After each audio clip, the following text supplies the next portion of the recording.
बिस्मिल्लाहिर्रहमानिर्रहीम। अस्सलाम वालेकुम नाज़रीन, आप देख रहे हैं प्रोग्राम सिटी 10। मैं हूँ आपकी मेज़बान अना यूसुफ। उम्मीद है आप सब लोग ठीक ठाक होंगे। अपना बहुत सारा ख्याल रखिए। मौसम खुशगवार तब्दीली की तरफ जा रहा है, लेकिन इस खुशगवार तब्दीली के साथ ये जो एक दो वबाओं का सामना है, इससे जो है ज़रूर अपने आप को महफूज रखने के लिए कोशिश कीजिए। पर्सनल हाइजीन का ख्याल रखेंगे तो इन सब चीज़ों से महफूज रहेंगे। बच्चे जो स्कूल जा रहे हैं, ख़ास तौर पर हम लोग वही SOP जो कोविड में हमने फॉलो किए रिपीट करते रहें, तो यकीन माने हम बहुत सारी चीज़ों से अपने आप को महफूज रख सकते हैं। घर में सफाई का ख्याल रखें, बच्चों को साफ़ सुथरा रहना सिखाएं। ये चीज़ें अल्टीमेटली आपके अपने लिए फ़ायदेमंद होंगी। हम आज के प्रोग्राम का आगाज़ करेंगे। सबसे पहले हम अपनी खबरों की तरफ चलेंगे, उसके बाद जिनकी बर्थडे है हमने उनको भी विश करना है 11 बजे वाले पार्ट में, और इसके बाद जी हमारे मेहमान आगे चल के हमें ज्वाइन करेंगे। आज की टॉप स्टोरीज क्या हैं उनकी तरफ चलते हैं। जराइम पेशा अफराद के सफाई के लिए ऑपरेशन जारी। वजीर आला ने जराइम पेशा गैंग्स के हाथ में का टास्क दे दिया।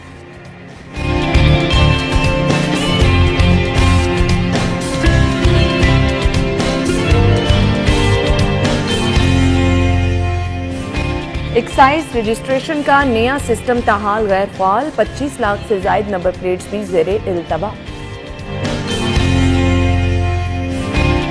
पीपल्स पार्टी मीनार पाकिस्तान पर भरपूर पावर शो करेगी। 30 नवंबर को मीनार पाकिस्तान में तारीखी जलसे का ऐलान। आटे की कीमतों में हो शुबा इजाफा। 10 यूटिलिटी स्टोर पर आटे के थैले कीमत में इजाफा।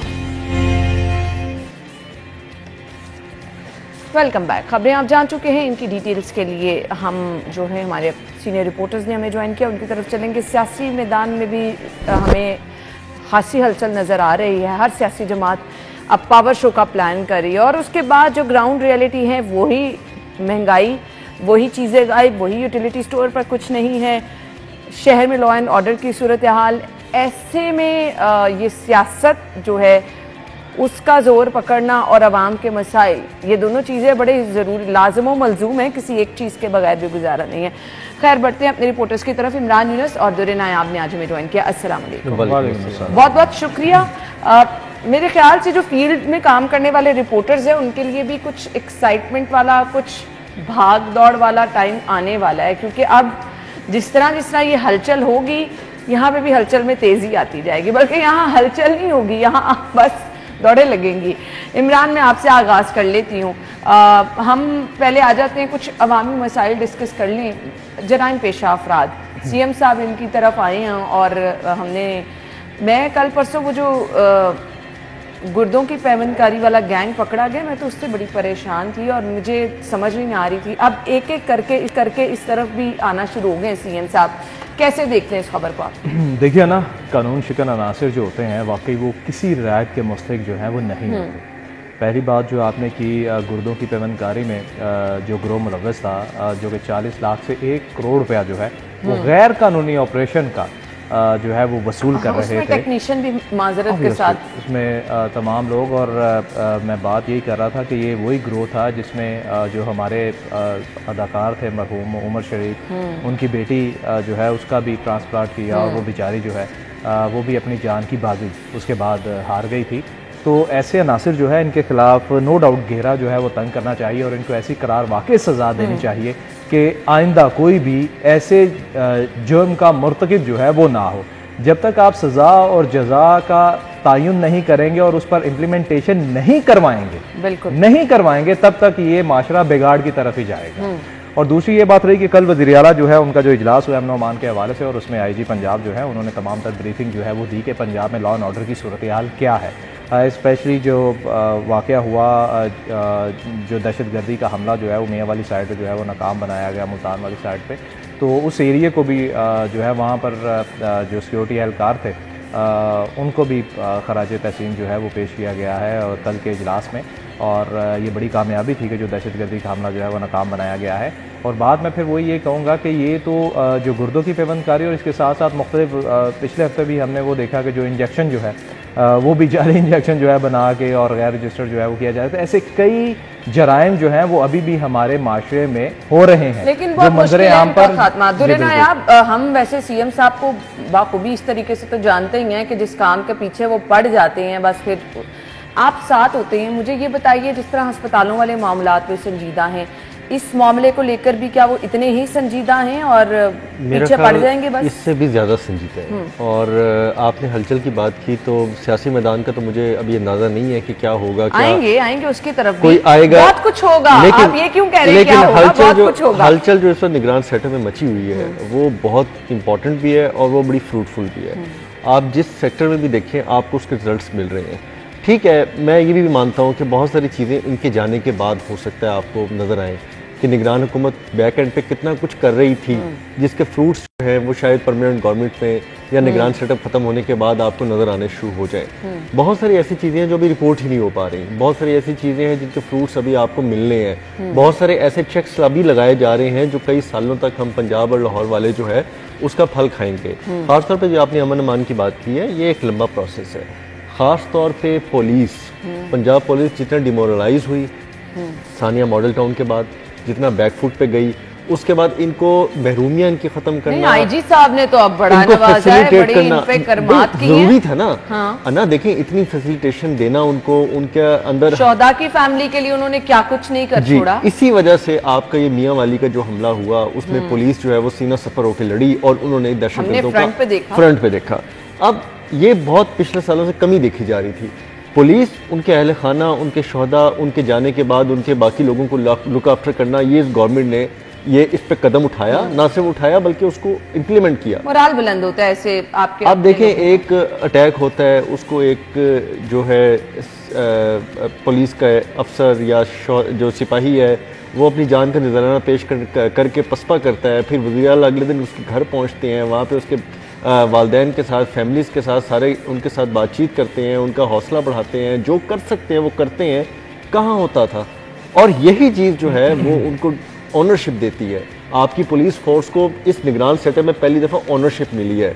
मैं बड़ा बरमला कर रहा हूँ। अगर आप लंबी बात करेंगे तो पिछले सेटअप में मैं आपको बताऊंगा कि जिस तरह पुलिस को इस्तेमाल करके सियासी मकासद के लिए फेंक दिया जाता था, उसके बाद उनको XYZ कामों में लगाया जाता था। हमारे सामने है कि बड़े बड़े इवेंट्स जो हुए उस पे भी हमने देखे ना, जिन SHOs को, जिन SPs को ऑपरेशन का सियासी मकासद के लिए हुक्म दिया जाता था, बाद में वही वज़ीर आला जो है, वही मशीनरी है, कहती है कि वो मुकर जाती थी, डिसोनिंग फैक्टर में चली जाती थी। अब आपके ये जो बात है पुलिस को इतना इक्विप करना, उनको फैसिलिटेट करने से वज़ीर आला बहुत पुरुमीद हैं कि हम दहशतगर्दी के खिलाफ जितना भी काम है उसको बेहतर तरीके से करेंगे। जुराइम पेशा अफराद सेकंड टियर में आ जाता है, जो आपके घरों में छुपे हैं, आपके मोहल्लों में छुपे हैं, डेड सेल है, स्लीप सेल है और आपके मुआशरे के अंदर तबाही मचा रहे हैं। और स्पेशली जो मजहब के नाम पे इंतशार फैला रहे हैं। देखिए ना, आप मुझे बताएं, आपके बच्चे मदरसा जा रहे हैं, घर चले, लोगों ने चेक लगा दिया, उन्होंने कहा जी मदरसे पता नहीं हम किस तरह से देखेंगे, माहौल क्या है, हम घर में कारी साहब को बुला के या कारिया साहिबा को बुला के हम पढ़वा लेते हैं, वो भी बात ठीक है, लेकिन आखिर आपने नमाज पढ़ने तो जाना है ना। बिल्कुल। आपने जुमे की नमाज भी अदा करनी है, आपने उसका खुतबा भी सुनना है, भाई क्या पढ़ाया जा रहा है, क्या बोला जा रहा है, क्या पेश किया जा रहा है।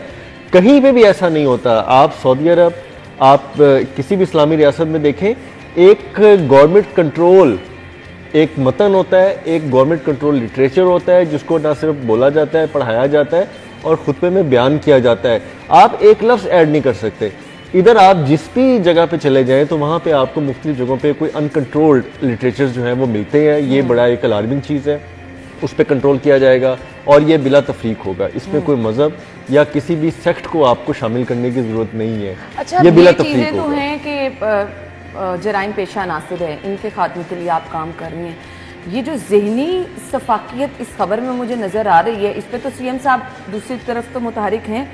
मुझे ये खबर आपके साथ शेयर करते हुए इंतहाई अफसोस हो रहा है कि कोई बाप भी अपने बच्चों के साथ ऐसा कर सकता है। दुनिया में मैं कहती हूँ सबसे प्योर रिश्ता आपके माँ बाप का है, इसके अलावा दुनिया में कोई ऐसा रिश्ता नहीं जिससे आपको बहुत अपनायत महसूस हो। और अगर माँ बाप भी इस हद तक पहुँच जाएँ तो आप क्या कह सकते हैं। सफाक बाप ने सैर के बहाने 4 बच्चे नहर में डुबोकर मार डाले, अगवा का ड्रामा किया और ये सच सामने आया जी। 5 मकतूल बच्चों की उम्रें 5 से 12 साल के दरमियान थी। कत्ल होने वाले बच्चों में साबिर, आयशा, नेहा और समिया शामिल हैं। अब इस पर क्या कहा जा सकता है, इस पर आपकी सोसाइटी क्या कर सकती है, इस पर आपकी रियासत का क्या स्टांस हो सकता है? मतलब ये तो सफाकियत की इंतहाई आप कह सकते हैं। किस जहनी अजियत का या जहनी बीमारी का वो बंदा शिकार होगा जो अपने बच्चों को ही निकल गया। इमरान, देखिए ना, तो इस खबर को बंदा कैसे डिस्कस कर सकता है कि हमें इस पर बात करते हुए जो है वो तकलीफ़ हो रही है। और उस शख्स को देखें जो कि बाप था और उसने अपने 5 बच्चे जो हैं, 4 बच्चे जो हैं वो नहर में जो है वो फेंक दिए, मार बच्चे को तो जरा सी तकलीफ आ जाए तो माँ बाप की ये रात तो की नींदें पता हराम नहीं, हो शायद जाती हैं। अल्लाह का करम था कि उसकी 5वीं बेटी भी थी जो कि आई थिंक सिर्फ 1.5 हफ्ते की थी। हाँ जी। और वो शायद घर रह गई माँ के पास। और इसलिए अगर हम इसको ये कहें कि माशी हालात से तंग होकर उसने ये बात की है तो मेरे ख्याल से ये बात गलत होगी। जो लोग ये सोच रहे हैं कि मे भी पहली उसने तो आपके माशी ज़हन में हालात यही से, बात आती है कि जी घर में बिल्कुल, तंगी होगी, क्योंकि- हालात नहीं अच्छे होंगे तो किसी ने जो इंतहाई कदम उठाया। इस शख्स का ससुर था उसने जो अपनी इब्तदाई स्टेटमेंट दी थी ना, उसमें उसने कहा था कि बेटी अल्हम्दुलिल्लाह इनका घर बार बिल्कुल ठीक था और बेटी ने ये भी बताया कि सब ठीक चल रहा है और कभी उसकी शिकायत जो है खावन की नहीं की या हालात की शिकायत नहीं की क्योंकि हालात ठीक थे। उसके बावजूद इस शख्स ने ऐसी जो है वो हरकत की। मुझे दुख ये होता है कि जो भी वजह थी, बजाय तुम बच्चों को मारने के खुद क्यों ना मर गए। खुदकुशी तो वैसे ही हराम है, लेकिन एक मैं वैसे बात कर रहा हूँ कि इतने मासूम बच्चों को नहर में फेंकते हुए तुम्हें को हया नहीं आई कि 5 साल के बच्चा था, 7 साल की थी, 8-9 साल की थी, 12 साल का बच्चा था, तो थोड़ी तो को खौफे खुदा होना चाहिए ना। कि वो बंदा ज़हनी तौर पर और फिर कह रहा है कि अगवा हो गए बच्चे, फिर कह रहा था अगवा हो गए अब बच्चे। देखें ना इसमें बहुत सारी चीज़ें हैं जिसको हम पहले भी हाईलाइट करते रहे हैं कि हम अपना नफ्सियाती जो चेकअप है वो नहीं करवाते। लोगों को लगता ही नहीं कि वो हाँ, लोग इस मतलब आपको जगह जगह ना लोग लड़ाई झगड़े करते, बदतमीजी करते नजर आएंगे और आपको एक्चुअली नजर आ रहा होगा कि इस बंदे को कोई ज़हनी मसला है। अब हमसे भी लोग लड़ते हैं, गले पड़ जाते हैं, बाजुकात बहुत ऐसी बात होती है कि वो हद से तजावुज़ कर जाते हैं। सरकारी दफातर में बहुत सारे अफसर भी, हमारे साथ तो बहुत रूटीन में होता है, हम रिपोर्टर्स जो है, लेकिन हमें ना फौरन असेस कर लेते हैं कि इसका कोई नफ्सियाती मसला चल रहा है, हाँ। इसके कोई जहन पे दबाव है, ये कोई परेशानी का शिकार है। और अब अगर मैंने ये बात इसको की ना तो हो सकता है कि वो मेरे सर पे कोई चीज उठा के मारते। लिहाजा आपको अपने आप इस लेवल तक भी कंट्रोल करना होता है। तो आप महीने बाद कुछ ना कुछ काउंसलिंग करते हैं। आप अगर आपके इर्द गिर्द कोई मौजूद नहीं है, क्योंकि आप यूरोप अमेरिका में तो बहुत ज्यादा अनफॉर्चुनेटली हमारे यहाँ इसको पागलपन से वो कर दिया जाता है। आप तन्हाई, आप यूरोपियन ममालिक में, आप अमेरिका में तन्हाई के शिकार होते हैं, तो आप डिस्कशन करते हैं, साइकोलॉजिस्ट के पास जाते हैं, सेशंस करते हैं, बताते हैं ये चल रहा है वो चल रहा है। और अगर ये ना करें तो माशरों में ये खुदकुशियों का सबब बनता है, माशरे में ये बिगाड़ का सबब बनता है। और ये जो आजकल ये चीजें ये आपके सामने आ रही है ना, परेशान है, सब परेशान है। अगर हम अपने गिरदोनवा का जायजा लेना, हमें आज कोई बंदा वो कहते हैं ना काम नजर आ रहा है नहीं है, हर दूसरा बंदा लड़ने झगड़ने। लेकिन हमने किसी केस का एंड देखा, आपको याद होगा इसी लाहौर शहर में 100 बच्चों का कातिल बड़ा मशहूर केस था। आपने उसका ड्रॉप एंड देखा कि भाई क्या उसको प्रॉब्लम थी, क्यों वो बच्चों को इस तरह से करता था। आप अगर किसी भी केस को लेके स्टडी करके उसके एंड पे जाएंगे तो आप उसका हल तलाश करेंगे। सही आप एक केस आया, बंदा मिला, बंद किया, अब क्या होगा, इसको या सजा होगी या नहीं होगी, उसके बाद बातें ठीक हो जाएंगी। अब ससुराल जो है, बैकग्राउंड तो जानने की डिटेल में कोशिश कीजिए, उसका चेकअप कराएं, चेक करें। आपकी तलाकों की जितनी वजूहात है उसके पीछे भी मर्दों की या औरतों की नफ्सियाती बिगाड़ का आपस में होता है। देखें उसमें कोई दूसरी राय नहीं होती। आपको अक्सर खवातीन कहती हैं कि मेरा मर्द मुझे मारता था, वो मेरे पे हाथ उठाता था, गालम गलोच करता था, ये चीजें होंगी। भाई आप ऐसे लोगों के लिए नफ्सियाती सेशंस का बंदोबस्त करें। अब यहाँ पे सरकार की जिम्मेदारी है, रियासत की जिम्मेदारी है कि वो ऐसे नफ्सियाती मरीजों के लिए कुछ स्पेशल सेंटर्स बनाए। हमारे क्या बड़े हॉस्पिटल में ये फैसिलिटी मौजूद नहीं है? आप बिल्कुल है, साइकोलॉजिस्ट हैं हर जगह और बड़े बेहतरीन हैं। वही ना कि हम जाते नहीं हैं उनके पास। हमारे कोलीग हैं, उनकी मिसेज हमारी भाभी हैं, वो भी जिन्ना हॉस्पिटल में साइकोलॉजिस्ट हैं और सीट्स हैं प्रॉपर साइकोलॉजी की। और उसके बाद साइकोलॉजिस्ट वहाँ पे रिक्रूट हैं। आप उनके पास जाते ही नहीं। आपके पास क्या होता है जी, बुखार हो गया, हड्डी टूट गई, जुकाम हो गया, सर्जरी करनी है, बस इन चीजों पे डॉक्टर के पास जाते हैं। आपको ना ये शऊर है कि आपने फिजियो के पास जाना है, ना ये शऊर है आपने साइकोलॉजिस्ट के पास जाना है, ना ये शऊर के पास कोई जल्दी नहीं जाता, स्पेशलिस्ट के पास कोई जल्दी नहीं जाता। आपके इतने निगलेक्टेड शोबे हैं ये हॉस्पिटल्स में कि आप इनको आप बॉदर ही नहीं करते ये इलाज कराना।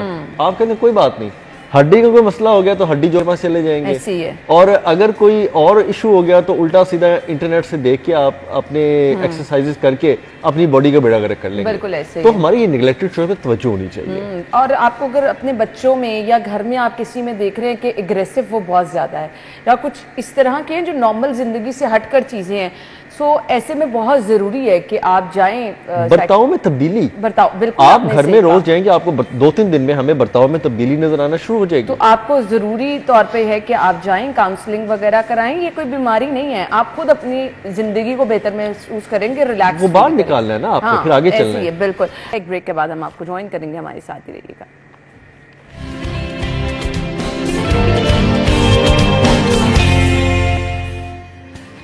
Welcome back. मौसम खुशगवार हो रहा है और अच्छी तब्दीली मौसम में आ रही है। सियासत में जो तब्दीली आ रही है वो कुछ हलचल वाली तब्दीली है और कुछ गर्मा गर्मी वाली तब्दीली है। अब होगा क्या जी?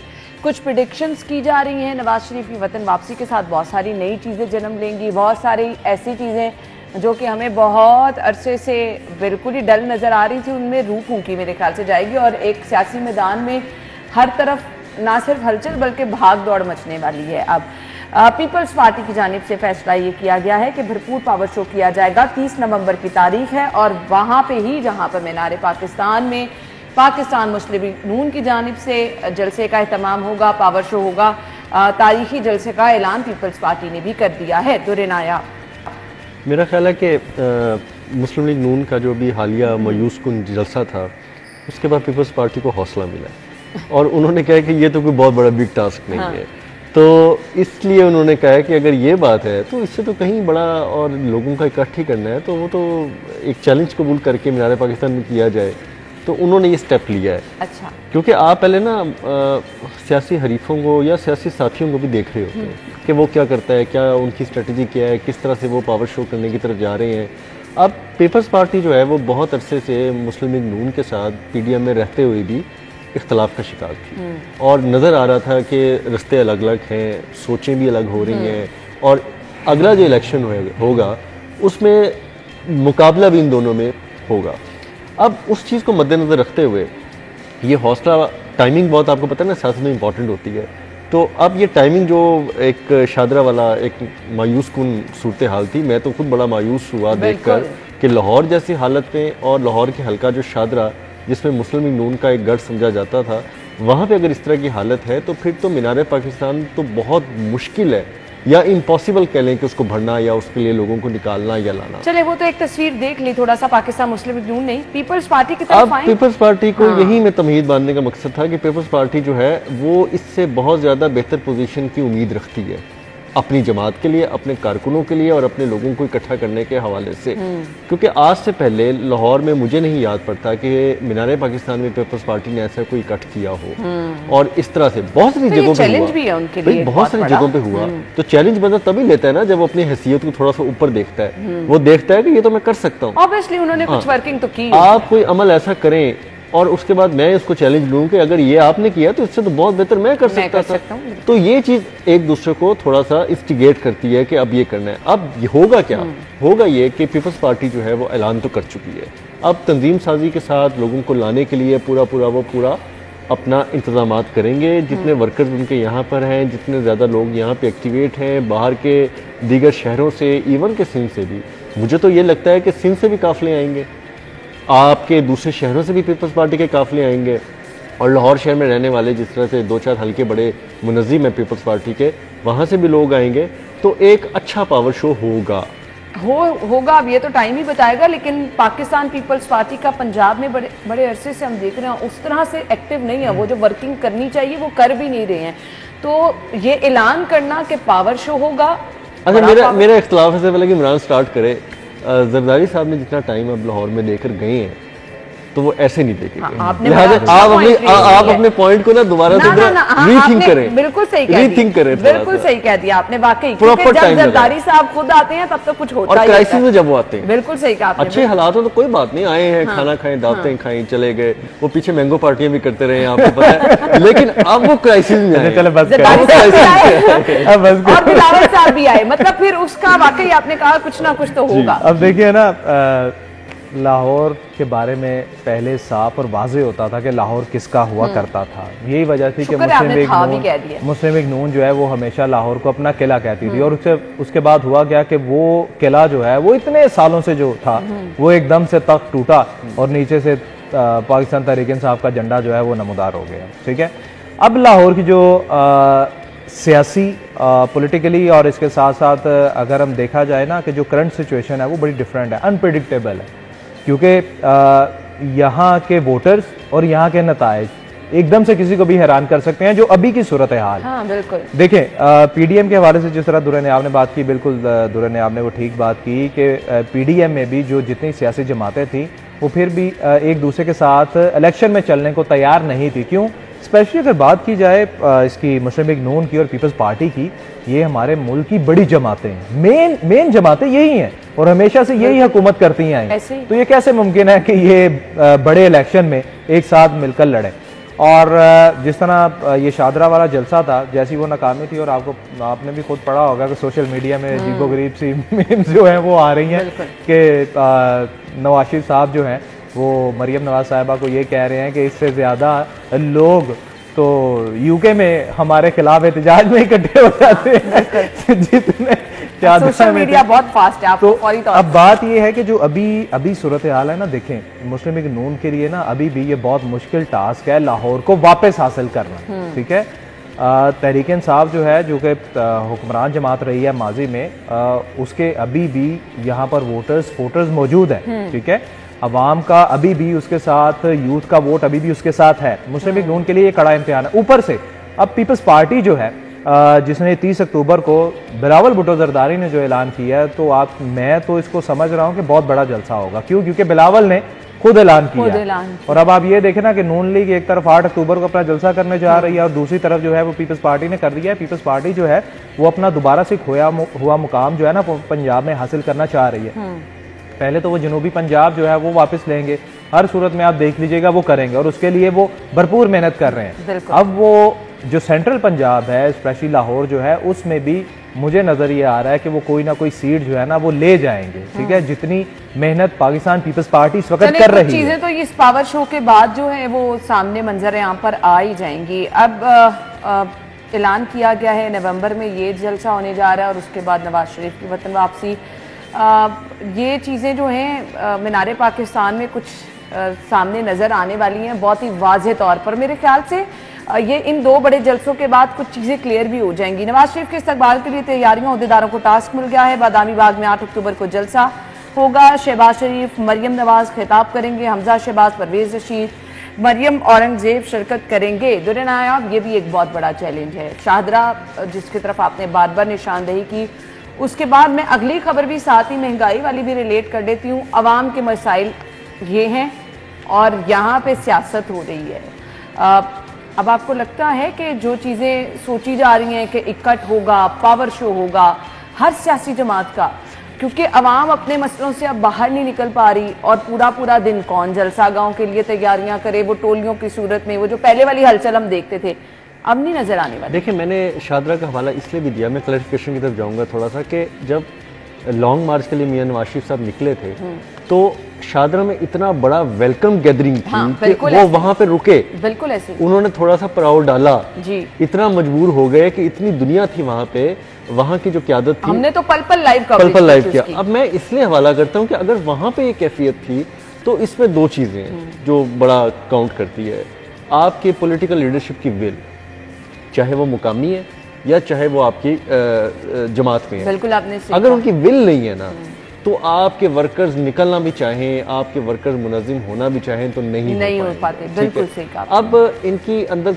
जो तंजीम साजी है वो थोड़ी सी डिफ़िकल्ट होती जा रही है। मैं कल एक हल्का देख रहा था कि लाहौर के एक बहुत बड़े जो सियासतदान हैं वो लाहौर छोड़ के किसी और डिवीज़न की तंजीम साजी पे जा रहे हैं। चले रावलपिंडी की बात कर जा रहे हैं, उनके लिए लाहौर से बंदे निकालना आसान है, वहाँ पे मुनज़्ज़िम करना आसान है कि पिंडी जाके मुनज़्ज़िम करना आसान है। तो जब आपकी इस तरह की मिक्सअप गैदरिंग हो जाएगी, आपके लोग जो यहाँ पे ज़्यादा ग्रिप रखते हैं वो किसी और जगह पे चले जाएंगे। ये इसी तरह है कि जिस तरह इमरान एजुकेशन बीट पे ग्रिप रखता है, मैं डेवलपमेंट की बीट पे ग्रिप रखता हूँ, और हमें सडनली रिजल्ट के करीब जब दोनों को शफल कर दिया जाए तो हम क्या कर पाएंगे? क्या कर पाएंगे? अब ये भी एक बहुत बड़ा चैलेंज है। अब ये सियासत में देखना है कि क्या ये डेलिब्रेटली किया जा रहा है या वाकई ही कोई उनके आपस में वो लोगों को फेस नहीं करना चाहते अपने हल्के में। मकामी लीडरशिप के भी 100 मसाइल है ना। हाँ। हम उनको एक्चुअली उनके मसाइल हैं, जब कुछ होगा नहीं तो वो अपने लोगों के पास क्या उनको हर चीज में मुर्दे इल्जाम के ठहराएंगे। वो क्या लोगों से बुरा भला सुनने जाएंगे? वो क्या लोगों की बददुआएं लेने उनके पास जाएंगे? वो अपने हल्कों को क्यों फेस करेंगे? आखिर उन्होंने सियासत तो रहते दम तक अपने आखिरी सांस तक वहीं लड़नी है ना। तो वो इसलिए भी थोड़े रिलेक्टेंट है कि जी अब हमें कहीं और शिफ्ट करें, हम किसी और हल्के में जाते हैं, और रिजल्ट इसलिए नहीं मिलेगा कि आप दूसरे हल्कों में जाके परफॉर्म नहीं कर पाएंगे। अब ये बहुत बड़ा चैलेंज है। पीपल्स पार्टी के पास जो है वो सबसे बड़ा यही है कि उनके हल्के के लोग, उनके अपने ऊपर लोग, और उन्होंने कबल अज़ वक्त पीडीएम में जब हुकूमत थी तो उन्होंने आवाज़ उठानी शुरू कर दी थी। उनके अंदर ये आवाज़ें उठना शुरू हो गई थी कि ये ठीक नहीं हो रहा, ये फैसला ठीक नहीं कर रहे, ये इसमें हम साथ नहीं है, इसमें हम इख्तलाफ रखते हैं। उन्होंने अंदर जो उनके अंदर सियासी पुख्तगी है, कम अज़ कम हम जब सियासत की बात करें, आप एक चीज़ को साइड पर रख दें कि पीछे क्या हुआ, जो सियासी पुख्तगी उनके साथ है वो बेहतर है, मैच्योर हैं। बिलावल बहुत मैच्योर हैं। वो सियासी दानिश के तौर पर सबसे पहले इलेक्शन की आवाज़ किसने उठाई? पीपल्स पार्टी ने। बिल्कुल ऐसे पीपल्स पार्टी सबसे पहले पीटीएम के अंदर जो गैर मुनसिफाना फैसले और गैर मकबूल फैसलों पे आवाज़ किसने उठाई? पीपल्स पार्टी ने। सबसे ज्यादा जब्त का मुजाहरा सियासत में किसने किया? जरदारी साहब ने किया, और हर जगह पे वो चुप करके बैठे रहे, देखते रहे, टाइम था। अब मैं इसको को रिलेट आखिरी बात करके इमरान की तरफ आऊंगा कि ये इसलिए जरूरी है कि अगर पीटीआई भी जब्त कर लेती तो आज वो इस मुकाम पे ना होती। हाँ, बिल्कुल आपने सही कहा। मेरे पास वक्त कम है, मुझे आज ब्रेक उनके का लिए बड़ा कहा अच्छा ग्राउंड बना हाँ, बिल्कुल आपने सही कहा है। हमने ब्रेक लेनी है और ब्रेक के बाद कुछ हम अवामी मसाइल की तरफ आएंगे। इस सियासी हलचल में, इस सियासी मंजरनामे पर इलेक्शन की बाज़गश्त भी है।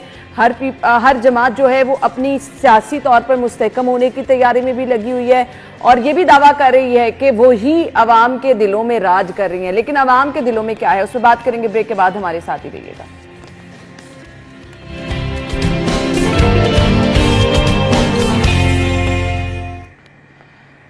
Welcome back. और अवाम के इश्यूज जो हैं वो किस तरह से सियासत मौजूदा हालात पे असरअंदाज हो सकते हैं। आटे की कीमतों में हो शुबा इजाफा, यूटिलिटी स्टोर पर कुछ मौजूद नहीं है। अवाम क्या करें? ये सियासतदान जो अपने अपने पावर शो कर रहे हैं, एक्चुअली अवाम को इस चीज़ से अब कुछ लेना देना नहीं है। इमरान देखिए, महंगाई जो है वो तब असरअंदाज नहीं होती जब लोगों की क़ुव्वत ख़रीद जो है वो मुतासिर नहीं होती। मतलब लोग जो हैं वो महंगाई के साथ साथ ही उनकी तनख्वाहें या वो बेचारे जो भी कमा रहे हैं वो बैलेंस रहे ना। लेकिन हालात यहाँ पर ये हैं कि लोगों की इनकम जो है वो नीचे से नीचे जाई जा रही है और महंगाई जो है वो ऊपर जा रही है। और बाकी जितनी भी सियासी जमातें हैं, तमाम तर को अवाम जो हैं वो इस वक्त आजमा चुके हैं। आप यकीन माने इर्द गिर्द जितने लोग हैं, शऊर आ चुका है। हाँ बिल्कुल ऐसे ही। तनख्वाह आने से पहले सब लोग जो हैं वो मकरूज हुए होते हैं। तो जब अवाम के मसाइल ही ये हैं कि उनके पास पैसे नहीं है 2 वक्त की रोटी खाने के लिए, बिल वगैरह देके, बच्चों के फीसें देके बाद में कुछ बच ही नहीं जाता, तो फिर अवाम को इस हलचल से बाहर निकलने से क्या लगे जुरे ना? देखिए, पहले ये होता था कि आपकी मेरे पास 1 मिनट है प्लीज। तनख्वाह फर्ज करें 50,000 है तो आप 50,000 खर्च करके मकरूज 50,000 के होते थे। अब आपकी तनख्वाह 50,000 है लेकिन मकरूज अब लाख के हो गए, तो अब लोग क्या करेंगे? तो ये कोई सस्टेनेबल हल नहीं है।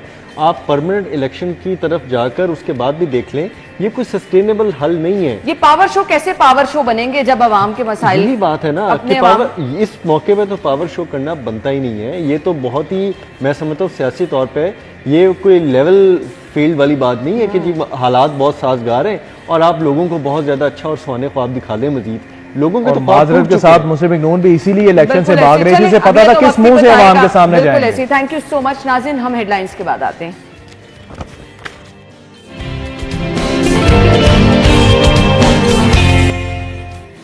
Welcome back once again. 4 अक्टूबर है आज और पाकिस्तान समेत दुनिया भर में जानवरों के तहफ़्फ़ुज़ का आलमी दिन मनाया जा रहा है। ऐसे माशरे में बड़े अफसोस के साथ कहना पड़ता है जहाँ पे इंसानों को उनके हुकूक नहीं मिल रहे, तो जानवर बेचारों को जो वैसे ही बेजुबान हैं उनके हुकूक को किस तरह से देगा, उनका तहफ़्फ़ुज़ किस तरह से यकीनी बनाया जाएगा। अलबत्ता बहुत ज़रूरी है आज के दिन इस पर बात करना, अवेयरनेस लोगों तक पहुँचाना कि ये बेजुबान जानवर जो हैं इनका तहफ़्फ़ुज़ यकीनी बनाना बहुत ज़रूरी है। इसके लिए कुछ मुतल्लिका फ़ोरम्स हैं जहाँ पर काम हो रहा है। सो वो भी हम बात ज़रूर करेंगे और कुछ गाइडलाइंस आपके साथ शेयर करेंगे आज के दिन के मुनासबत से। सोशल एक्टिविस्ट हैं हमारे साथ सैयद नईम अब्बास, जिन्होंने हमें ज्वाइन किया है, उन्हें अपने शो में वेलकम करेंगे। अस्सलाम वालेकुम जी। वालेकुम अस्सलाम जी। थैंक यू सो मच, बहुत बहुत शुक्रिया। मकसद आज के शो का यही है कि हम ज़्यादा से ज़्यादा लोगों में अवेयरनेस जो है वो पहुँचाएँ कि किस तरह से आपने जानवर का तहफ़्फ़ुज़ यकीनी बनाना है। अच्छा जी, अब यहाँ पर कुछ लोगों ने घरों में जानवर मुख्तलिफ पाल रखे हैं। कुछ लोग जो हैं वो इस चीज़ पर बड़ा फोकस्ड होते हैं, कुछ लोग बिल्कुल ही केयरिंग नहीं होते इस चीज़ को लेके कि जानवर है, हमने इसका तहफ़्फ़ुज़ कैसे करना है, हमने इसकी हिफाजत क्यों करनी है। कोई पालतू जानवर हम देखते हैं, घरों से बाहर कुत्ते बिल्लियाँ भी देखते हैं। अब कुछ लोगों को बिल्कुल ही उनसे कोई लेना देना नहीं होता, कभी कोई ज़ख्मी जानवर भी देखे तो कोई नहीं रुकता है। सो ये बड़ी कुछ अनफॉर्चुनेट सी सिचुएशन भी हम माशरे में अपने देखते हैं। आज के दिन को मनाने का मकसद क्या है, गाइडलाइन क्या है, एक स्पेशल मोटिव लेकर हम चलते हैं कि आज हम ये हमारा मकसद है आज के दिन, वो बता दीजिए। बहुत शुक्रिया जी। मेरा नाम तो आपने पहले बता दिया है। मेरा ताल्लुक़ एक ऐसे इदारे से है जिसका नाम जो है वो ब्रुक पाकिस्तान है, और हम लोग इस वक्त कोई 43 डिस्ट्रिक्ट्स में पाकिस्तान में काम कर रहे हैं और ग्लोबली भी कोई 16 मुल्कों में काम कर रहे हैं।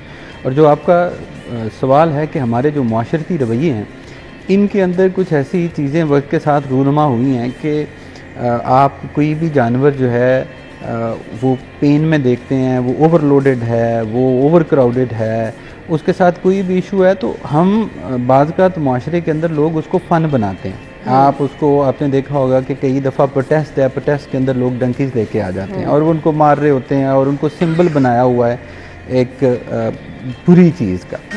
इवन बड़े जो नोटेबल्स हैं वो भी बाज़ इस सिंबल को यूज़ करते हैं। तो हमारे जो माशरा है उसको सेंसिटाइज करने की ज़रूरत है कि ये भी लिविंग बीइंग्स हैं, जिस तरह आपने अपने इंट्रो में बताया है, इनको भी जीने का हक़ है। खुदा ने ये क्रिएचर्स भी इसीलिए बनाई हैं कि वो जिस तरह हम पेन फील करते हैं उसी तरह ये भी पेन फील करते हैं।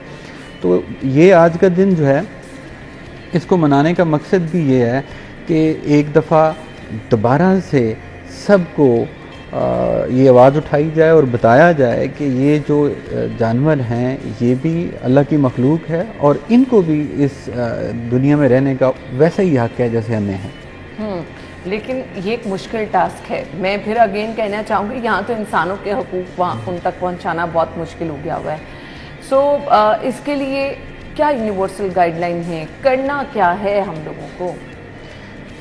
देखें, कोई बहुत सारे लोग हैं, जानवरों की बहुत सारी इकसाम है। आपके मुल्क जो है वो एक एग्रीकल्चरल कंट्री है, यहाँ पे मोर देन 65% ऑफ द जो पॉपुलेशन है आपकी वो देहातों में रहती है, और वो जो पॉपुलेशन है उसकी जो डिपेंडेंस है वो एग्रीकल्चर और लाइफ स्टॉक के ऊपर है।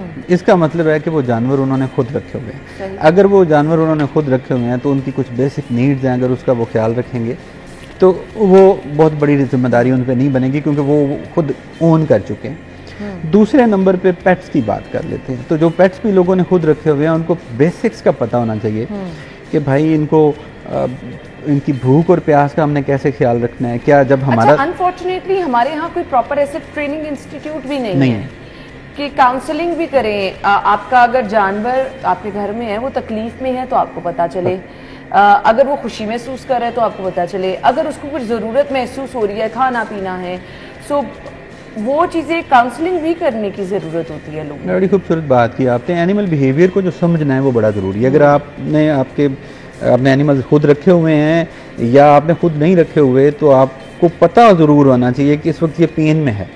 अब मैं आपको एक एग्जांपल दे देता हूँ कि जैसे हॉर्सेस, म्यूल्स एंड डंकीज हैं। अगर ये जानवर जो है ये पेन में है, डिस्ट्रेस में है, तो ये अपना सर झुका के खड़ा हो जाएगा। जो अलर्ट है, जो ठीक है, वो बिल्कुल अलर्ट आपको नज़र आएगा। तो इसकी ज़रूरत है समझने की, और ये जो समझ है इसको लाने के लिए हमें मीडिया का बड़ा पर्टिनेंट रोल है, और उसके साथ साथ एजुकेशनल इंस्टीट्यूट्स को भी आगे आना होगा, ताकि जो हमारी ट्रेनिंग है उसके अंदर ये चीज़ें आएँ और लोग समझें कि एनिमल्स क्या हैं, इनका बिहेवियर जो है उसको कैसे स्टडी करना है और उसको रिस्पॉन्ड कैसे करना है। बिल्कुल।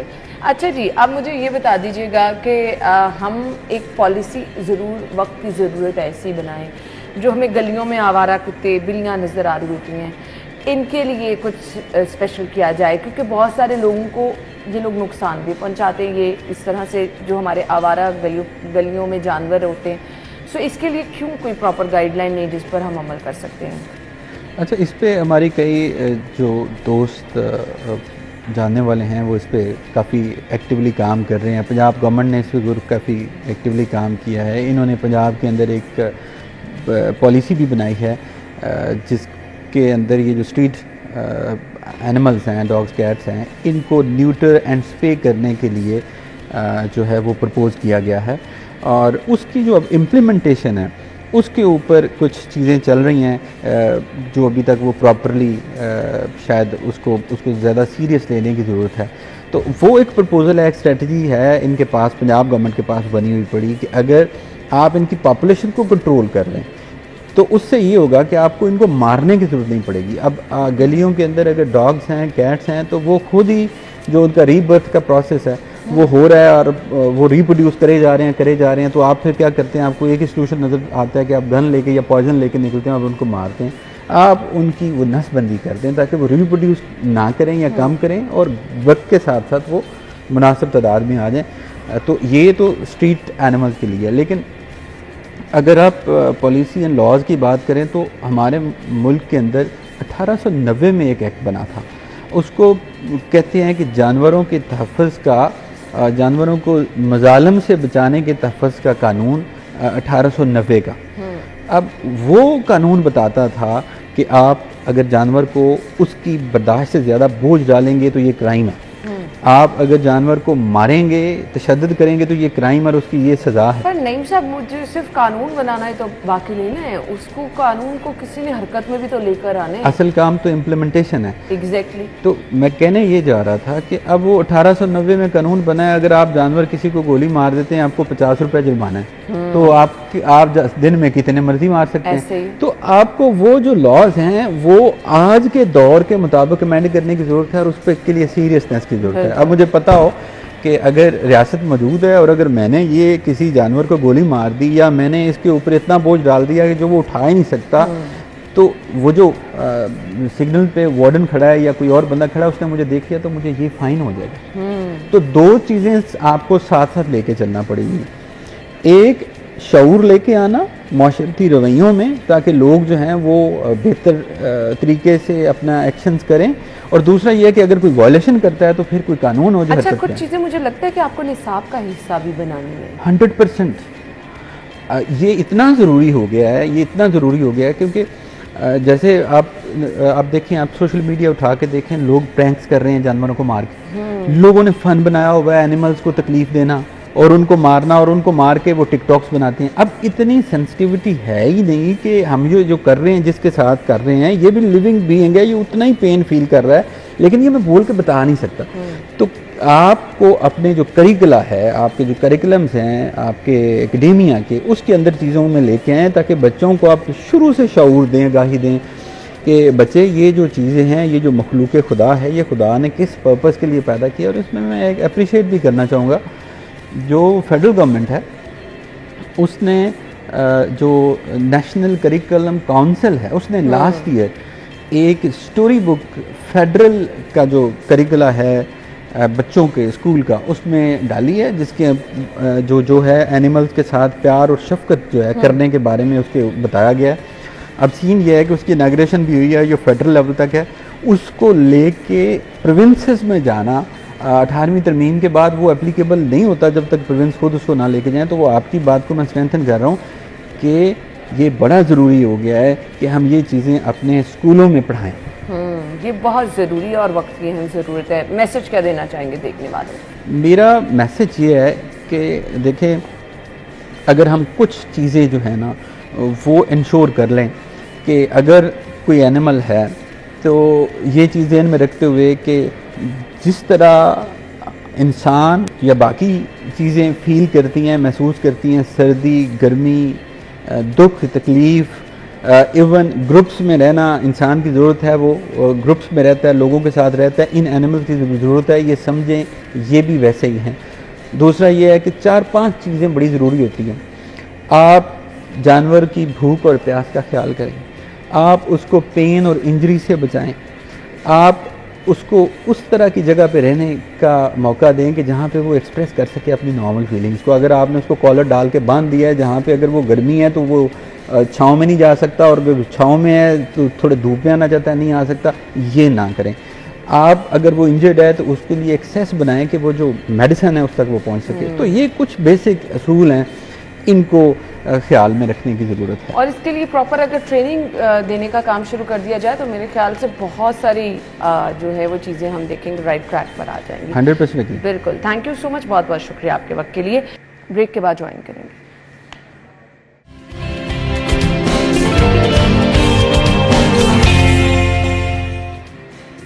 खुश आमदीद आपको एक बार फिर से कहेंगे। नेचर बड़ी खूबसूरत है, अल्लाह ताला ने दुनिया में बहुत बहुत खूबसूरत चीज़ें बनाई हैं, और जितना हम नेचर के करीब रहते हैं उतना हम बीमारियों से भी दूर रहते हैं। सो हम आपको फिट रहने के लिए बड़ी ज़बरदस्त चीज़ें शेयर करते रहते हैं। अल्लाह ताला की बनाई हुई चीज़ें ही आप खाकर किस तरह से तंदुरुस्त और तवाना रह सकते हैं वो भी आपके साथ शेयर करते रहते हैं। हम माहिरीन को बुलाते हैं जो बड़े ज़बरदस्त मशवरे आपको देते हैं। आज हमने जिस फल का इंतखाब किया है, जिसके फ़ायदे हमने आपको बताने हैं, वो हम अनार का इंतखाब आज हमने किया। मार्केट में अनार आपको भरपूर नज़र आ रहा है। अनार दो तरह का होता है। एक अनार आप उसको जब काटते हैं अंदर से रेड कलर का होता है, वाइट कलर का होता है। अब बाज़ लोग जिनको हम देखते हैं आयरन की कमी होती है, खून की कमी होती है, डॉक्टर रिकमेंड करते हैं अनार का जूस पिएं। ये जो आजकल मुख्तलिफ वबाएँ हैं, बीमारियां हैं, ऐसे में अनार की अफादियत क्या है, आपकी क़ुव्वत मुदाफ़त को किस तरह से बूस्ट करता है। कुछ लोग कहते हैं अनार खा नहीं वो सकते, उसके अंदर जो दाना होता है उसकी वजह से कुछ लोगों को प्रॉब्लम होती है, उसका अल्टरनेट क्या हो सकता है। जूस कुछ लोग कहते हैं बहुत खट्टा होता है और उसको लोग रिप्लेस करने के लिए अच्छी खासी चीनी अंदर डाल देते हैं। सो उस पर हमारे माहिरीन क्या कहते हैं, अनार की बेसिकली अफादियत क्या है, इसकी अफादियत किस तरह से आप तक पहुंचेगी, किस फॉर्म में आप इसका इस्तेमाल करेंगे, तो ये भी शेयर करेंगे। बच्चों में, बड़ों में, बूढ़ों में इसकी अफादियत किस तरह से है। फिर अनार के साथ अनार दाना भी हम देखते हैं खानों में इस्तेमाल होता है। सो अनार दाना का इस्तेमाल हम किस किस तरह से कर सकते हैं। माहिर ग़िज़ायात आयशा नासिर ने हमें ज्वाइन किया है। सो इस तमाम चीज़ों पे हम बात करेंगे, जो वेट लॉस करना चाह रहे हैं, जो वेट गेन करना चाह रहे हैं, क्योंकि ये वो सब चीज़ें हमारे साथ साथ चलती हैं। कुछ लोग वेट लॉस करना चाह रहे हो तो वो कहते हैं अनार का इस्तेमाल हम कर सकते हैं, नहीं सैलेड भी बहुत ज़बरदस्त लगते हैं। सो आयशा की तरफ चलेंगे। अस्सलाम वालेकुम आयशा। वालेकुम अस्सलाम, कैसी हैं आप? अल्हम्दुलिल्लाह ठीक ठाक। हमेशा हंसती मुस्कुराती रहें ऐसे ही, और हमें ज़बरदस्त मशवरे देती रहें। अनार का आज हमने इंतखाब किया है। पहले तो इसकी अफादियत बता दें, इस फल की अफादियत क्या है। जैसे अना आपने कहा कि किसी को आयरन की कमी होती है तो उसको अनार का जूस रिकमेंड किया जाता है। इसके अंदर फॉलेट एक अच्छी मिकदार में मौजूद है, और सिर्फ आयरन या फॉलेट होना काफ़ी नहीं है, उसके साथ विटामिन सी होना बहुत ज़रूरी है, बिकॉज विटामिन सी ने आयरन की एब्जॉर्प्शन बढ़ानी होती है। हम अक्सर देखते हैं जी ये चीज़ आयरन का बहुत अच्छा सोर्स है, हम वो खा भी लेते हैं, उसके साथ विटामिन सी ही अगर हम इस्तेमाल नहीं करें तो एब्जॉर्प्शन तो अच्छे तरीके से नहीं होगी। अनार के अंदर फॉलेट भी है, विटामिन सी भी है। इसके साथ साथ ये मैग्नीशियम का बहुत अच्छा सोर्स है। मैग्नीशियम हमारे स्ट्रेस के लिए बहुत अच्छा है, इस पर मैं अक्सर बात करती हूँ। यहाँ से लेकर यहाँ तक जो हमारे मसले चल रहे होते हैं, जैसे यहाँ पे दर्द रहना, स्ट्रेस रहना, नींद सही से ना आना, चिड़चिड़ापन, इरिटेबिलिटी, मैग्नीशियम उसके लिए बहुत अच्छा है। यानी बच्चों के लिए भी बहुत अच्छा है जिनमें चिड़चिड़ापन रिपोर्ट किया जाता है। प्रेगनेंसी में अनार बहुत अच्छा है, बिकॉज फॉलेट का अच्छा सोर्स है, विटामिन सी का अच्छा सोर्स है, फॉस्फोरस जो कि हमारी हड्डियों और हमारे दांतों के लिए चाहिए उसका बहुत अच्छा सोर्स है। ब्लड प्रेशर जो हम पोटेशियम जो हमारे ब्लड प्रेशर को रेगुलेट करने के लिए चाहिए उसका ये बहुत अच्छा सोर्स है। लेकिन इसको इस्तेमाल करने का तरीका, जैसे आपने कहा जूस वगैरह बनाकर सैलड्स में इस्तेमाल किया जा सकता है, इसको इस्तेमाल करने का तरीका बहुत ज़्यादा मैटर करता है। अब जैसे अगर आप इसका जूस बना के लेते हैं, विटामिन सी ज़ाया हो गया। अब विटामिन सी अगर आपने ज़ाया कर दिया तो आयरन की एब्जॉर्प्शन कैसे होगी फिर? सो जूस की फॉर्म में इसका इस्तेमाल मत करें। अनार आप वैसे खा सकते हैं। अब मैंने कहा ये ब्लड प्रेशर को रेगुलेट करने के लिए बहुत अच्छा है। इस पर आपने डाल दिया ढेर सारा नमक ताकि खटास उसकी ख़त्म हो जाए, तो ब्लड प्रेशर हाफ मैनेज होना है हाँ, हमसे। बिल्कुल। तो चीज़ आप इस्तेमाल करें तो उसको नेचुरल रॉ फॉर्म में इस्तेमाल करें। जितने हमारे फ्रूट्स हैं, उसमें सिर्फ हम अनार की बात नहीं करें, जितने हम fruits जब होते तक हैं। ढेर सारा चाट मसाला नहीं डाल लेते वो या काला नमक नहीं डाल लेते उतनी देर तक हम इन चीज़ों का इस्तेमाल नहीं करते। हाँ, ये बिल्कुल गलत प्रैक्टिस है। जितनी आप रॉ फॉर्म में चीज़ इस्तेमाल करेंगे, चीज़ आपको उतना ज़्यादा बेनिफिट देगी। इसके साथ साथ ये फाइबर का बहुत अच्छा सोर्स है। और फाइबर क्या करता है, कॉन्स्टिपेशन के अगेंस्ट आपको हेल्प करता है। फाइबर दिल की बीमारियों से बचाने के लिए बहुत अच्छा है, डायबिटीज़ के लिए बहुत अच्छा है, वेट लॉस के लिए बहुत अच्छा है, ब्लड प्रेशर, जितनी बीमारियाँ उनके लिए बहुत अच्छा है। इसके साथ साथ अनार हमारी किडनी के लिए बहुत अच्छा है। यूरिन से रिलेटेड जिन लोगों को मसले होते हैं, यूटीआई हो जाता है या यूरिन से रिलेटेड जो मसले मसाइल हैं, अनार उसके लिए बहुत अच्छा है। बट जैसे आपने कहा कि बीज का इस्तेमाल नहीं करना, अगर आप इसको चबाए बगैर, और स्पेशली 60+ लोग या छोटे बच्चे अनार का दाना चबाए बगैर निकलते जाएंगे। बहुत सारे बच्चे करते हैं, बहुत सारे बड़े डेंटल इश्यूज चल रहे होते हैं ना, फिलिंग खराब हुई हुई, आप अनार दाना नहीं चबा सकते। अब ये इंटेस्टाइनल ऑब्स्ट्रक्शन कर देगा। इंटेस्टाइनल ऑब्स्ट्रक्शन का इलाज होता है फिर सर्जरी। सो अगर आप इसका इस्तेमाल करें, इसको अच्छे से चबा कर इस्तेमाल करें एंड जितना हो सके नेचुरल फॉर्म में इस्तेमाल करें। बहुत अच्छी चीज़ें आपने हमें बता दी। अच्छा जी, अब कौन लोग इसका इस्तेमाल नहीं कर सकते? जो क्योंकि हम कहते हैं फ्रूट्स तो भाई किसी को नुकसान नहीं पहुंचाते हैं। डायबिटीज़ के पेशेंट है, हार्ट पेशेंट है, अगर कोई किसी बीमारी में आप हैं तो हम कहते हैं ये कुदरती चीज़ें, फल सब्जियां कुछ नुकसान नहीं पहुंचाती, लेकिन कुछ चीज़ें डॉक्टर आपको मना भी करते हैं। सो कौन से ऐसे पेशेंट हैं जो नहीं खा सकते अनार? जो सर्टन मेडिकेशंस पे लोग होते हैं, स्पेशली ब्लड प्रेशर की मेडिकेशन पे जो लोग हैं, वो इसका इस्तेमाल अपने डॉक्टर से पूछ के करें। ये कुछ मेडिकेशंस के साथ इंटरेक्ट कर सकता है। अगर आपके डेंटल इश्यूज चल रहे हैं, जैसे फिलिंग निकली हुई है, रूट कैनाल होने वाला है, जिसकी वजह से आप इसको सही से चबा नहीं सकते, जैसे मैंने बताया 60+ लोगों में जिनके ओरल इश्यूज चल रहे होते हैं, वो चबाते नहीं है, तो ये इंटेस्टाइनल ऑब्स्ट्रक्शन कर देता है। इसको अगर आपने खाना है तो इसको चबा कर इसका इस्तेमाल करना है। एंड वही बात कि अगर आप इसकी खटास की वजह से आपका गला खराब हो जाता है तो फिर आप वाइट अनार को प्रेफर कर लें। अगर वो भी नहीं होता, अच्छा, मैंने आपसे यही पूछना था, 2 किस्म के अनार हैं, दोनों की अफादियत बराबर है? अगर कुछ लोग, वैसे रेड तो बड़ा खूबसूरत लगता है, तो सच ये तो नहीं है कि इस अनार की अफादियत ज़्यादा है, इसकी कम है? जो वाइट अनार है वो बेसिकली एक म्यूटेशन है रेड अनार की। ठीक वो है। थोड़ा सा आर्टिफिशियल है, मगर अफादियत सेम है दोनों की, बस उसमें कलर के पिगमेंट का फ़र्क है। जो रेड है वो ज़रा पिगमेंटेड है, इसलिए वो देखने में भी खूबसूरत लगता है, उसका हम जूस भी बना लेते हैं, वो थोड़ा लेकिन खट्टा होता है। जो वाइट है वो उसी की म्यूटेशन है, अफादियत दोनों की सेम है, बस कलर पिगमेंट का फ़र्क है। अच्छा जी, अब कुछ लोग हैं उनको कोई भी चीज़ खाते हुए हाथ रोकना मुश्किल हो जाता है। क्वांटिटी कितनी मैटर करती है? बहुत कि अगर आप ज़्यादा। खा रहे हैं तो बहुत ज़्यादा खा लेंगे तो उसका नुकसान भी होगा ऑब्वियसली, तो क्वांटिटी क्या होगी बच्चों के लिए, बड़ों के लिए? के लिए क्वांटिटी बहुत ज़्यादा मैटर करती है। आप अच्छी चीज़ ज़रूरत से ज़्यादा इस्तेमाल करेंगे, वो आपको फ़ायदे से कहीं ज़्यादा नुकसान देना शुरू कर देगी। एक मीडियम साइज अनार के अंदर मोर और लेस 250 कैलोरीज हैं, 250 कैलोरीज तक होती है। आप वेट लॉस कर रहे हैं, आपने 250 कैलोरीज एक अनार से ले ली, उसके बाद एक और अनार खा लिया, 500 कैलोरीज तो आप अनार से ले रहे हैं। आप डायबिटीज़ मैनेज कर रहे हैं, तो फ्रूट के अंदर नेचुरल शुगर होती है, फ्रुक्टोज जो अनार के अंदर भी मौजूद है। आपने इतनी शुगर सिर्फ और सिर्फ ऑलमोस्ट 20 ग्राम बनती है, ऑलमोस्ट आपने 20 ग्राम नेचुरल शुगर ही मगर अनार से ले ली, तो आपने बाकी चीज़ों का इस्तेमाल कैसे करना है? ब्लड प्रेशर अगर आप मैनेज करें, आपने सिर्फ अनार का इस्तेमाल कर लिया, तो बाकी फ्रूट्स को आपने किस टाइम पे एडजस्ट करना है? हर फ्रूट का अपना फ़ायदा होता है। अनार भी अगर आप ज़रूरत से ज़्यादा, जैसे मैं देखती हूँ लोग बॉल भर भर के अनार का इस्तेमाल कर रहे होते हैं, ये अच्छा, अब ये जो आपने बाउल भर के कहा, मैं कुछ लोगों को जानती हूँ जिनका ये भी कहना था कि ये अनार ज़्यादा खाने से रंगत बड़ी खूबसूरत होती है, रंग गोरा हो जाता है, वो एक रेडनेस सी रंग में आपके आ जाती है। सो फ्रूट खाएंगे और उसमें अनार खाएंगे तो आप बड़े खूबसूरत हो जाएंगे, ऐसे भी है? अच्छा, ये बड़ा अजीब सा कॉन्सेप्ट है कि हम जिस कलर की चीज़ खाएंगे हम उस कलर के हो जाएंगे। बिल्कुल। सो प्रेगनेंसी में भी अक्सर लोगों को लगता है चाय मत पियो बच्चा काला हो जाएगा, कॉफ़ी मत पियो बच्चा काला हो जाएगा, चॉकलेट खाने से, या आप ब्रेड खाएंगे तो आप रेड हो जाएंगे। अनार वैसे मैं इसका जीता जागता सबूत हूँ। मुझे बहुत लोग कहते थे ड्यूरिंग प्रेगनेंसी चाय नहीं पीनी, चाय नहीं पीनी। नहीं, तो मैं सम टाइम बड़ा वो हो भी जाती थी कंसर्न के वाकई कुछ ऐसा हो ना जाए, लेकिन बिल्कुल इसके उल्ट हुआ है। हाँ, इससे कोई फर्क नहीं पड़ता, आप जो मर्जी खा लें, बट आप उसकी अफादियत का फायदा उठाएं। अनार चूंकि विटामिन सी का बहुत अच्छा सोर्स है। विटामिन सी क्या है? एक एंटी ऑक्सीडेंट है जो स्किन के लिए बहुत अच्छा है। अना जो स्किन के डॉक्टर्स होते हैं, आप कभी उन पे जाएं, वो आपको, अगर आपका रंग कंसर्न है ना या आपका स्किन कंसर्न है, वो आपको विटामिन सी की टैबलेट जरूर देंगे कि आप विटामिन सी की टैबलेट खा लें। अनार के अंदर विटामिन सी की एक अच्छी मिकदार है। फिर लोगों का कलर क्यों येलो या पेल हो जाता है? आयरन की कमी की वजह से। चलें जी, बस अब लोग अनार खाने वाले हैं, क्योंकि मर्द, खवातीन, बच्चे आजकल सभी हसीन दिखना चाहते हैं। सो आपका ये फायदा है, आपकी स्किन वाकई अच्छी होती है, आपकी स्किन बेपनाह अच्छी हो जाती है। इससे स्किन के बहुत सारे मसले मसाइल के लिए बहुत अच्छा है, बालों के लिए भी बहुत अच्छा है, सिर्फ स्किन के लिए नहीं, बालों के लिए, नाखूनों के लिए, आपकी एक्सटर्नल ब्यूटी जिसको हम कह सकते हैं, एक्सटर्नल ब्यूटी के लिए भी बहुत अच्छा है, इंटरनल हेल्थ के लिए भी आपके ये बेपनाह अच्छा है। बस वही बात कि इसका इस्तेमाल अक्सर लोग गलत तरीके से करते हैं। जैसे जूस बना के लेंगे तो विटामिन सी तो ज़ाया हो गया ना, तो फिर आपको उसके बालों के लिए कोई फायदे नहीं है, फिर उसके स्किन के लिए आपके केस में कोई फायदे नहीं है।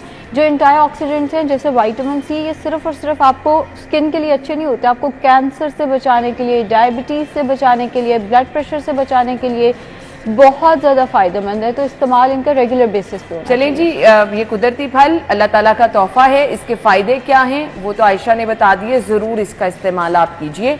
आ जाए जी अनारदाना। तो अनारदाना मेरे ख्याल से इसकी रॉ फॉर्म, वो इसको ड्राई कर दिया जाता है। बिल्कुल। सो मैंने बहुत सारे लोगों से सुना है, लोग खाने में इसका इस्तेमाल करते हैं जायके के लिए, वेट लॉस करने के लिए मैंने बहुत सारे लोगों को इसका इस्तेमाल सुना है। कितना इफेक्टिव है? वेट लॉस के लिए भी ये इफेक्टिव है, लेकिन उसके लिए बाकी स्पाइसेस जो है वो ज़्यादा इफेक्टिव है। वेट लॉस के लिए ये क्यों इफेक्टिव है अनारदाना? बिकॉज ये फाइबर का अच्छा सोर्स है। आप फाइबर क्या है? एक ऐसी चीज़ जो आपकी गट हेल्थ को ठीक करेगी, आपके पेट को ठीक रखेगी, चाहे वो डायरिया है, चाहे वो कब्ज़ का मसला है। वेट लॉस में अगर आपकी गट हेल्थ ख़राब है, लिख लें, आप कभी वेट लॉस कर ही नहीं सकते। अगर आपको बार बार कब्ज़ का मसला हो जाता है, पेट के मसाइल ही नहीं ख़त्म होते, ऐसा पेशेंट वेट लॉस बहुत ही मुश्किल से करता है, बिकॉज गैस्ट्रिक इश्यूज की वजह से, कॉन्स्टिपेशन की वजह से वेट ड्रॉप कर ही नहीं रहा होता, ना वो मेंटली अच्छा फील करता है, ना वो वेट लॉस कर पाता है। सो इनडायरेक्टली इसका ताल्लुक है, चूंकि ये गट हेल्थ बेहतर करता है तो ये वेट लॉस में भी हेल्प करता है। बट उतना अच्छा अनारदाना उतना अच्छा नहीं है, इससे बेहतर स्पाइसेस भी मौजूद होते हैं हमारे पास। सही। सो ये बता दिया आयशा ने कि इससे बेहतर चीज़ें भी ऑल्टरनेट हमारे पास मौजूद होती हैं। सो जो लोग वेट लॉस करने के लिए इसका इस्तेमाल करते हैं, उनको किस क्वांटिटी में करना चाहिए? 1 टेबलस्पून अनारदाना जो है वो आप एम्प्टी स्टमक इस्तेमाल कर सकते हैं, चबाकर। उस टाइम पे नहीं इस्तेमाल किया जा सकता तो ये डिजर्ट्स के अंदर डाल के लिया जा सकता है। दही का 1 कप ले लें, उसके अंदर 1 टेबलस्पून अनारदाना डालकर और थोड़े से और फ्रूट्स डालकर नाश्ते की जगह इस्तेमाल किया जा सकता है। या अगर आप मेल हैं, क्योंकि मेल की रिक्वायरमेंट ज़रा ज़्यादा होती है, तो वो स्नैक के तौर पर भी इसका इस्तेमाल कर सकते हैं। वरना सैलड्स के अंदर डाल के, जैसे आपने दोपहर में सैलड नहीं खाया जाता लोगों को बड़ा मसला होता है कच्ची सब्जी ना दें, तो आप उसका टेस्ट बेहतर करने के लिए, आप उसका फ्लेवर एनहांस करने के लिए इसका इस्तेमाल कर सकते हैं। 1 टेबलस्पून अनारदाना आपने सैलड के अंदर शामिल कर दिया, फ्लेवर बेहतर हो जाएगा, उसकी स्मेल बेहतर हो जाएगी। सही। तो ये फायदे हैं अनारदाना के और अनार के। अब हमने ये तो चीज़ें आपके साथ डिस्कस कर ली हैं।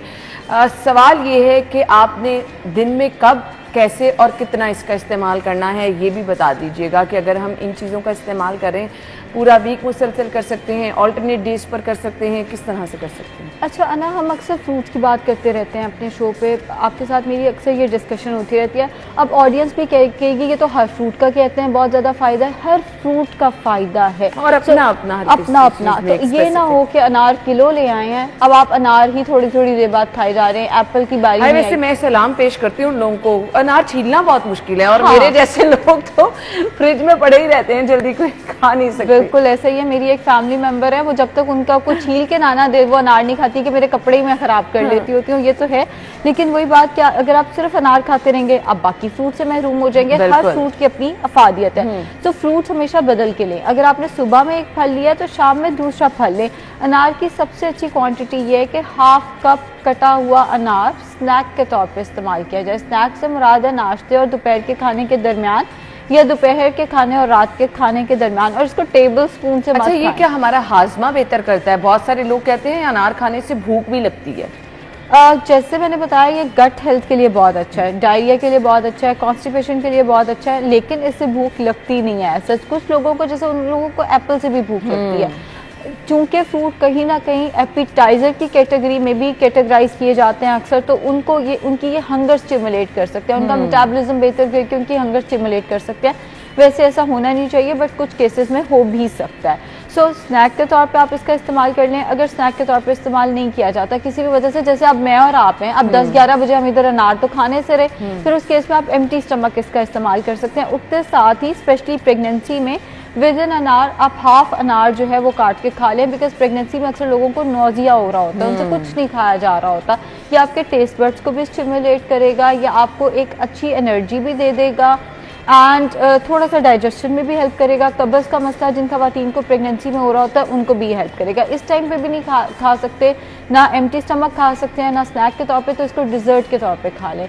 अक्सर लोगों को रात के खाने के बाद मीठे का दिल करता है, अब हमें कुछ खीर दे दो, सवैयाँ दे दो, तो खीर और सवैयाँ की निस्बत अनार बहुत बेहतर ऑप्शन है। और एक और चीज़, अगर आप डायबिटिक नहीं हैं और आपको लेट नाइट क्रेविंग्स होती हैं, अक्सर लोगों को जब वो टीवी देख रहे होते हैं, हमारे शो देख रहे होते हैं, उनका दिल कर रहा होता है साथ कोई पॉपकॉर्न्स मिल जाएं, कुछ होगा, साथ साथ खाते रहेंगे, तो फिर अनार उसके लिए बहुत अच्छा स्नैक है। एक एक दाना करके खाना है, चम्मच से नहीं खाना है इस केस में, बिकॉज अगर आप चम्मच से खाएंगे और स्पेशली टेबल स्पून से खाएंगे कि ज़्यादा खाया जाएगा। जैसे हम पॉपकॉर्न खाते हैं, एक एक दाना करके अनार का इस्तेमाल। अगर आपको टीवी देखते हुए कुछ उल्टा सीधा खाने की आदत है तो उस केस में आप अनार का इस्तेमाल भी कर सकते हैं, ताकि उसका फ़ायदा भी आपको पहुंचे। अगर आपको कुछ क्रेविंग्स हो रही हैं तो वो चीज़ें खाने से जिसका नुकसान हो, अच्छी चीज़ ये है कि आप इन चीज़ों का इस्तेमाल कर लें। मैसेज क्या देना चाहेंगे आयशा? मॉडरेशन में रह के इस्तेमाल करें, ज़रूरत से ज़्यादा कोई भी चीज़ इस्तेमाल करेंगे वो फ़ायदे से ज़्यादा नुकसान देगी। प्योर फॉर्म में, जैसे मैं बार बार कह रही हूँ, रॉ फॉर्म में इस्तेमाल करें, जूसेस बना के इसका इस्तेमाल नहीं करना। एंड अगर आपको किसी वजह से आपका बच्चे को आपको जूस देना पड़ गया तो चीनी का इस्तेमाल बिल्कुल नहीं करना। थोड़ा सा अनार बस पानी में ब्लेंड करके स्लश की फॉर्म में दे दें, ऑल्दो ये आइडियल तरीका नहीं है। Thank you so much Ayesha, बहुत बहुत शुक्रिया आपके वक्त के लिए। नाज़रीन, ब्रेक होगी, ब्रेक के बाद हमने आपको ज्वाइन करना है, हमारे साथ ही रहिएगा।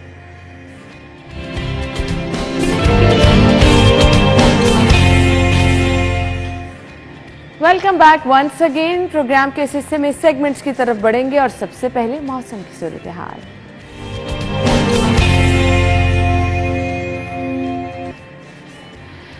हम चलेंगे कोमल की तरफ, जो कि बताएंगी कि दिन भर मौसम कैसा रहेगा आज। कोमल बताइए, मैक्सिमम टेम्परेचर क्या होगा, कैसा होगा शहर का मौसम? मौसम के हवाले से बात की जाए तो आज सूरज की चमकती दमकती किरणें जो है लाहौर शहर को चारों तरफ से जगमगाए हुए हैं। सूरज की जो तेज तपिश है उस वजह से गर्मी की शिद्दत में भी इजाफा रिकॉर्ड किया जा रहा है। मौजूदा दर्जा हरारत के हवाले से बात करें तो इस वक्त टेम्परेचर जो है 32 डिग्री सेंटीग्रेड रिकॉर्ड किया जा रहा है। इवन ना आपको इस वक्त शायद अंदाज़ा हो रहा हो या नहीं, इस वक्त जो है अगर बाहर आप 2 मिनट भी आप खड़े हों तो यूँ महसूस होगा कि आज ये गर्मी जो है वो आपको कहीं का नहीं छोड़ेगी और अच्छी खासी तपिश में शिद्दत महसूस की जा रही है। इवन सर जो है वो चकराने लगता है। इसी तरीके से बात की जाए लाहौर में टेम्परेचर के हवाले से तो मौजूदा दर्जा हरारत 32 डिग्री सेंटीग्रेड की बुलंदियाँ छू रहा है और आइंदा 24 घंटों के दौरान लाहौर शहर में बारिशों के मुतल्लिक़ भी कोई इम्कान जाहिर नहीं किए गए। आज हवाएं भी नहीं चल रही हैं और लाहौर का मौसम बहुत ही ज़्यादा खुश्क और गर्म महसूस किया जा रहा है। आइंदा 24 घंटों के दौरान टेम्परेचर ज़्यादा से ज़्यादा 34 डिग्री सेंटीग्रेड तक जाएगा। यूँ तो महकमा मौसमियात की जानिब से बताया जा रहा है कि मतलब जुज़वी तौर पर अबर आलूद है, लेकिन जो सिचुएशन है वो बिल्कुल इसके बरअक्स नज़र आ रही है। तपिश तेज़ है, हवाएं चल नहीं रही। जहाँ पर हमारे शहरियों के चेहरे उदास नज़र आ रहे हैं, वहीं हमारी हरियाली भी मुरझाई हुई नज़र आ रही है। और महकमा मौसमियात ने आइंदा 24 घंटों के दौरान लाहौर शहर का मौसम मज़ीद खुश्क रहने के हवाले से इम्कान भी जाहिर किए हैं। फ़िज़ाई आलूदगी के हवाले से बात करें तो एक की मजमूई शरह में भी इजाफा रिकॉर्ड किया जा रहा है। आने वाले दिन मज़ीद मौसम बेहतर होने की बजाय मज़ीद कठिन हो रहा है। इसी तरीके से बात की जाए एक की मजमूई शरह में इजाफे के हवाले से तो एक की मजमूई शरह इस वक्त 207 के साथ लाहौर मौजूदा तरीन शहरों की फहरिस्त में पहले। थैंक यू कोमल, मौसम के बारे में आपने हमने बताया। अच्छा जी, एक और आइडिया लेना बहुत ज़रूरी है क्योंकि मार्केट में सब्जियों की कीमतें बढ़ रही हैं और इस टाइम हर घर में ये डिस्कस हो रहा होता है कि बनाना क्या है, जो कि वाकई में बहुत मुश्किल हो गया है। कुछ लोग सब्जियां महंगी होने की वजह से परेशान हैं। आज की रेट लिस्ट आज के भाव में देखेंगे।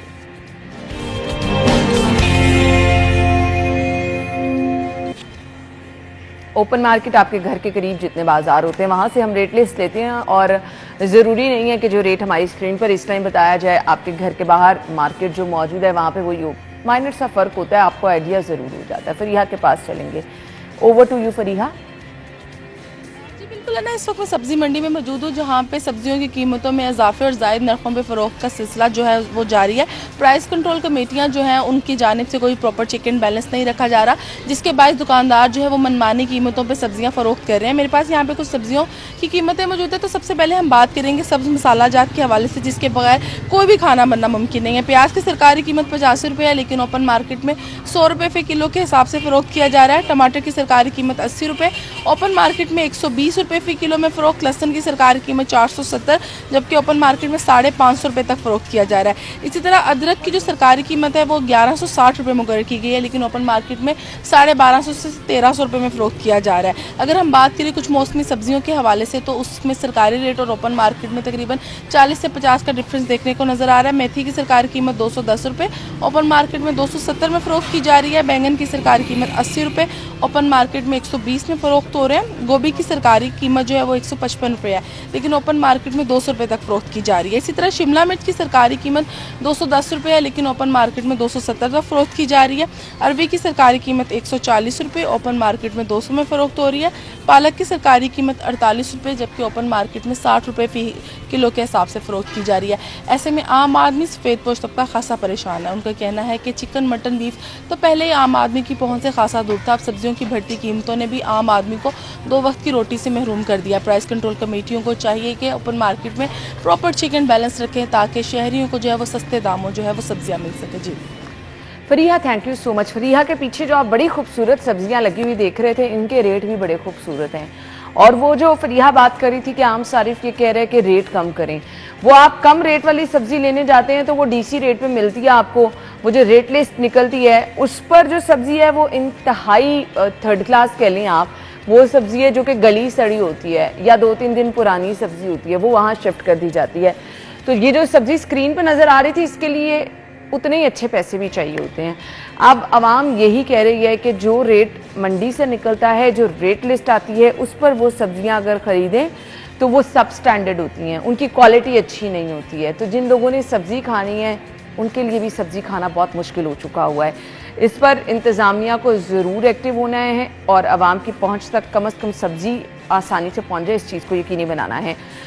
रिक्वेस्ट है इंतजामिया से, इस पर प्लीज नजरसानी करें। आप अपना बहुत सारा ख्याल रखिएगा। हमारी और आपकी मुलाकात होगी कल सेम टाइम पर नए टॉपिक, नए मेहमानों के साथ। तब तक के लिए इजाजत दीजिए। अल्लाह हाफिज।